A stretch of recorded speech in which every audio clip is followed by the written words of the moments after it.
Bro Dabur Red Colgate Close Up Pepsodent இவ்வளத்தையும் வச்சு brush பண்ணுங்க ப்ரோ கிரிட்டுக்குன்னு. அட இதுக்கு என்னப்பா இப்பமே கிரிட்டுக்குன்னு முடிச்சிடுறேன். ஆனா என்ன எல்லாத்தையும் போய் கடையில வாங்கணும், இப்பமே கிரிட்டுக்குன்னு வாங்கிட்டு வந்துடுறப்பா அப்படின்னு சொல்லிட்டு கிரிட்டுக்குன்னு கடையில போய் எல்லா பேஸ்டையும் வாங்கிட்டு வந்துட்டப்பா. அதுக்கப்புறம் பாத்தீங்கன்னா மாப்பிள்ள ஒன்னே சொன்னா, மாமே ஒரு கோல்கேட் வீட்டுல கிடக்கு. அதை போய் பார்த்தா அடங்கொய்யால என்னடா இப்படி சொரண்ட வச்சிட்டா அப்படிங்கிற மாதிரி இருக்கு. ஆனா ஒரு வழியா கஷ்டப்பட்டு எடுத்தாச்சுப்பா. அதுக்கப்புறம் என்ன நம்ம ராஜாராணி படத்துல வர்ற மாதிரி நர்சரியாக டான்ஸ் போடலாம்னா எப்படி அதே ஒண்ணு கிரிட்டுக்கு போட்டு விட்டோம்ப்பா.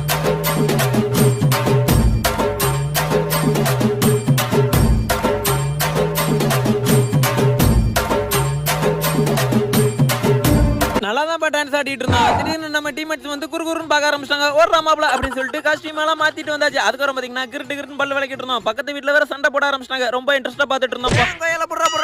எங்கடா பாக்க அப்படின்னு சொல்லிட்டு விளக்க மாத்த கொண்டு எரிஞ்சுட்டாங்க. ஆண்டி இந்தாங்க விளக்கமாறு அப்படின்னு சொல்லிட்டு தூக்கி போட்டாச்சு. அதுக்கப்புறம் பாத்தீங்கன்னா டைம் வர ஆயிட்டு. அதுக்கப்புறம் பாத்தீங்கன்னா நானும் மாப்பிளையும் மூத்து வாஷ் பண்ணிட்டு மாப்பிள இப்ப வாச அடிக்கும் பாரு அப்படின்னு சொல்லிட்டு ஒரு ஊதுறான்னு ஊதுனா அவ்வளவுதான் ஜோலி முடிஞ்சு இன்னைக்கு.